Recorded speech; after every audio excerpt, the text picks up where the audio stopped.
I am here at Leeton Station in British Railway to check out version 1.3.5 of the game.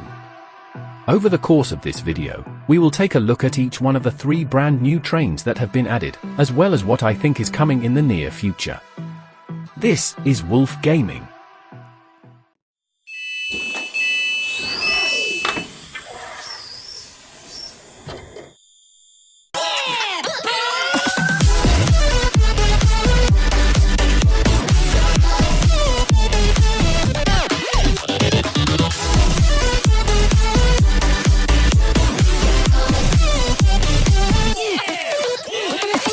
First on the list today is the brand new 12-car Class 7.5. Let's go and take a look at it. So then, here it is in all of its glory. As you can see, this train is very long at 235 meters, one of the longest in the game. The coaches have also been lettered instead of numbers for this train. This is the intercity variant of the 7.5, but there is one more which we will check out in a minute. Unlike the rest of the family, the 7.5 incorporates the overhead pantograph into the middle of coaches G and F, and does not have a separate power car.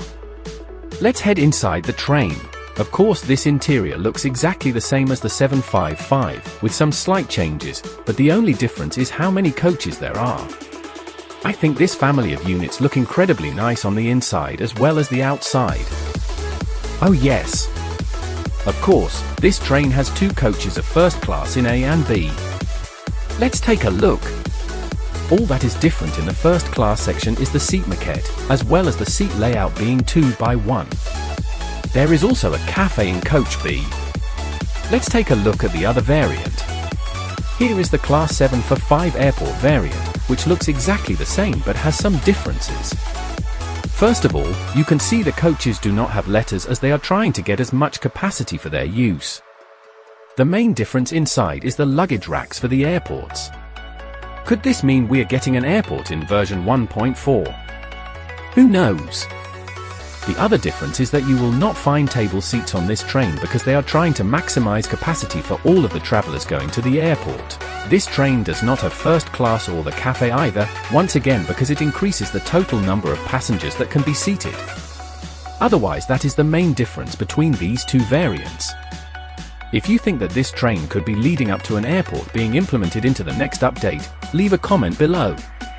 I think that is a sign that it may happen. On to the next train.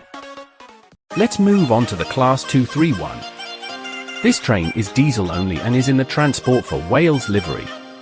This unit consists of 4 coaches, which looks a lot shorter than the 7.5. This train includes the brand new circular 4th rail logo, which is in bright red. Let's take a look at the power coach. Here it is. This is what gives the Class 231 its driving power and has 4 exhausts on top. This gives the unit 640 horsepower to get moving. There are not any overhead pantographs on this train, so the acceleration is a bit more underwhelming. Let's head inside. Here we have the Transport for Wales maquette, as well as some red handles on the side of the seats. Everything else in this train is very similar to the Class 7.5.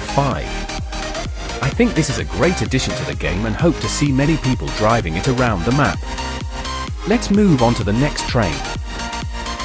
The final train that came in version 1.3.5 is the Class 7.56. This train has 2 variants, with the 4-car version in front of us now.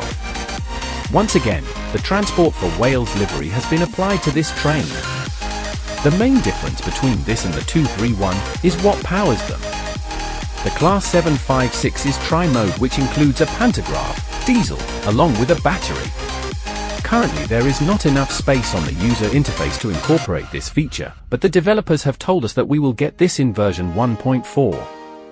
They also confirmed a new UI design along with this. I think 1.4 will be bigger than we are expecting. Otherwise, everything else in this train is the same as the 231. We also have the 3-car variant, which is obviously the same just with a bit less capacity. I think all of these 3 trains are amazing, and have been modeled so well. Next up, let's have a look at the statistics of this family of trains. Join Wolf Gaming's WhatsApp group to get the latest updates about new videos, or whether they are cancelled. It is completely free, and you can guarantee the most important information about the next video. Use this QR code to join now. Let's get back to the video. First up is the Class 745. This train accelerates at 0.9 meters per second, which comes in as the slowest train in this family. The braking is the same across all 4 trains at 1.2 meters per second. Like I said earlier, this train is 235 meters long and has a top speed of 100 miles per hour. Next up is the Class 231, which has an acceleration speed of 1.1 meters per second, the second fastest of the family. Of course the braking is the same, but this train is 81 meters long, with a max speed 10 miles per hour slower, coming in at 90. The 3-car variant of the Class 756 accelerates at 1.1 meters per second as well, with the same braking speed.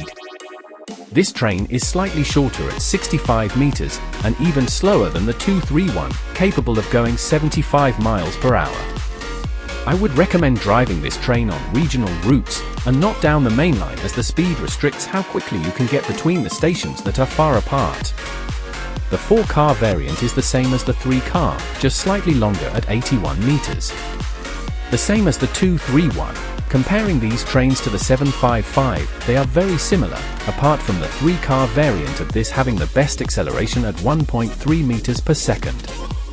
Otherwise the 4-car variant is the same with slightly less acceleration. You can also couple all of the trains together, apart from the 745, as that would breach the coach limit. Hang on. If you haven't already, why don't you subscribe to Wolf Gaming? It's completely free, and you can guarantee more videos just like this. Now back to the video. Finally, let's talk about the piles of mud outside of Leeton Station. I think this further confirms British Railway's very own metro.